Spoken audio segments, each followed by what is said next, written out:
ఇప్పుడు మనం చూస్తున్నది విప్లవ జ్యోతి. బ్రిటిష్ సామ్రాజ్యవాదుల్ని గడగడలాడించి మట్టు పెట్టిన మహాయోధుడు, పోరాట వేదుడు విప్లవ జ్యోతి శ్రీ అల్లూరి సీతారామరాజు. ఈయన 1897 జూలై 4న విశాఖ జిల్లా పాండ్రంగి గ్రామంలో జన్మించారు. అదే ఇప్పుడు మనం చూస్తున్నటువంటి అల్లూరి సీతారాము. ఈ పాండ్రంగి గ్రామంలో అసలు ఆయన ఇక్కడ ఎప్పుడు పుట్టారు, ఏంటి అసలు ఏంటి ఇక్కడ వివరాలు ఏంటో అప్పుడు ఈ గ్రామస్తులు అది తెలుసుకున్నారు. పూర్వం ఇక్కడే పుట్టారా?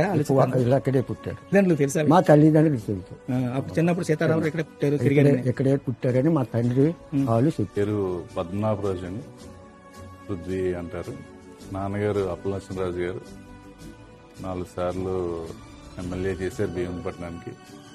అల్లూరి సీతారామరాజు గారు పుట్టిన గ్రామం పాండ్రంగి, పద్మనాభం.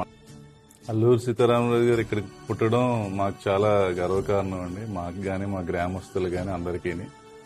అలాగే ఆయన ఇక్కడ పుట్టి అక్కడికి వెళ్ళి ఈ బ్రిటిష్ సామ్రాజ్యాన్ని గడగడలాడించడం అనేది చాలా గొప్ప విషయం. ఆయన ప్రాణం త్యాగం చేశారు మనందరి కోసం. దానికోసం మనం ఆయనకి ఎంత చేసినా తక్కువే.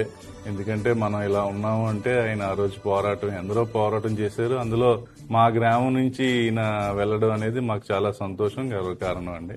Thank you. మన ఎయిర్పోర్ట్ కి ఈ అల్లూరి సీతారామరాజు గారి పేరు పెట్టడం మాత్రం చాలా సంతోషంగా ఉందని మా గ్రామం గాని, నాయకులు గాని అందరికీ.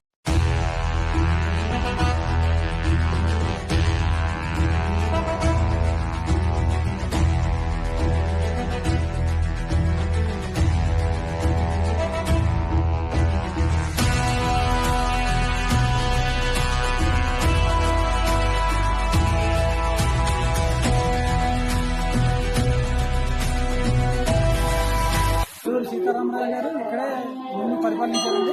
ఇక్కడి నుంచే అవి స్టార్ట్ చేశారన్నమాట. ఫైరింగ్ మొత్తం మీద మన బ్రిటిష్ వాళ్ళ మీద ఇక్కడి నుంచే స్టార్ట్ చేశారు. కాసేపు నాన్నగారు చెప్పారండి. నా పేరు లక్ష్మి, వైజాగ్ నుంచి వచ్చాను. ఇది అల్లూరి సీతారామరాజు ప్రారంభించిన దారకొండ. ఇక్కడే పనులు అవి చేసి ఇవన్నీ చేశారు.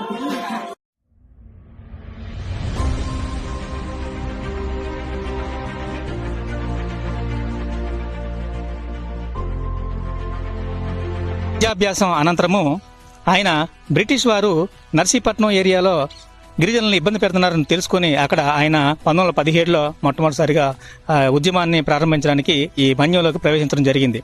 ఆయన కేవలం 3 సంవత్సరాలు 1922 నుంచి 1924 వరకు కూడా మహా సంగ్రామాన్ని బ్రిటిష్ వారికి ఎదురుగా నిర్వహించడం జరిగింది. అందులో భాగంగా ఆయన చేసినటువంటి సాయుధ పోరాటం అనేటువంటి ఆయుధంతో ఆయన ఉద్యమం చేసి భారతదేశానికి స్వతంత్రం రావడానికి ఒక కారకులయ్యారు. అయితే మన్యంలో చేసినటువంటి విప్లవాన్ని, ఈ రంప విప్లవాన్ని అణిచివేసేందుకు బ్రిటిష్ వారు అనేకమైన కార్యక్రమాల్ని చేపట్టినప్పటికీ కూడా ఆయన్ని తట్టుకోలేకపోయారు. ఈ సందర్భంలో బ్రిటిష్ వారిని ఎదిరించేందుకు ఆయుధాలు కావాలి కాబట్టి సీతారామరాజు 1922లో మొట్టమొదటిసారిగా చింతపల్లి పోలీస్ స్టేషన్పై దాడి చేసి ఆయుధాలను కొలగొట్టడం జరిగింది. ఆ తర్వాత 1923లో కృష్ణదేవిపేట, తర్వాత జీమాడుగుల, దామనాపల్లి, అడ్డతీగల, రంపచవరం, చోడవరం, అన్నవరం మొదలగు పోలీస్ స్టేషన్లు ఆయన కొలగొట్టడం జరిగింది.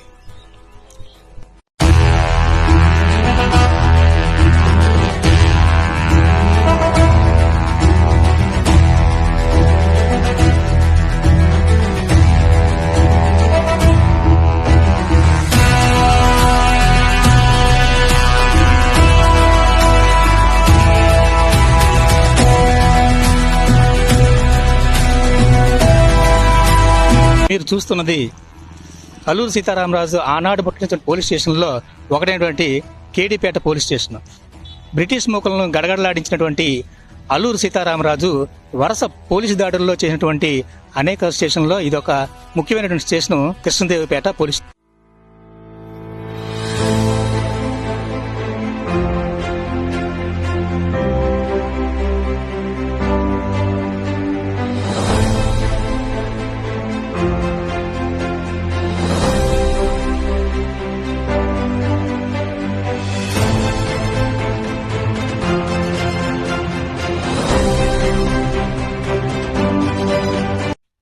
సాయుధ పోరాటం చేస్తున్న అల్లూరు సీతారామన్ పట్టుకోలేనటువంటి బ్రిటిష్ ముఖర్లు గిరిజనులపై వాళ్ళని ఇబ్బంది పెట్టడంతో ఆయన స్వయంగా 1924 మే 7వ తేదీన పక్కన మంప గ్రామంలో ఆయన కొలం వద్ద లొంగిపోవడం జరిగింది. అక్కడ పట్టుకున్న సీతారామరాజుని ఈ పక్కనే కొయ్యూరు వద్ద ఉన్నటువంటి రాజేంద్రపాలెం వద్దకు తీసుకుని వచ్చి ఇప్పుడు ఇక్కడ మీరు చూస్తున్నటువంటి చూడండి, అక్కడ కనిపిస్తుంది, గుడిలా కనిపిస్తుంది కదండి, అక్కడ ఒక చెట్టు ఉండేది. ఆ చెట్టుకి సీతారామరాజు గారిని కట్టి ఆయన్ని అతి క్రూరంగా బ్రిటిష్ ముఖర్లు కాల్చి చంపడం జరిగింది.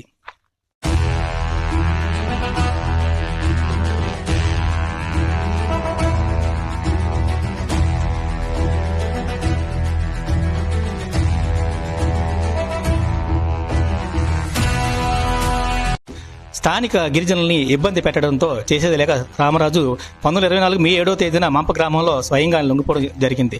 అక్కడి నుంచి రాజేంద్రపాలెం కొయ్యూరుకు తీసుకుని వచ్చి సీతారామరాజుని చెట్టుకు కట్టి కిరాతంగా చంపారు.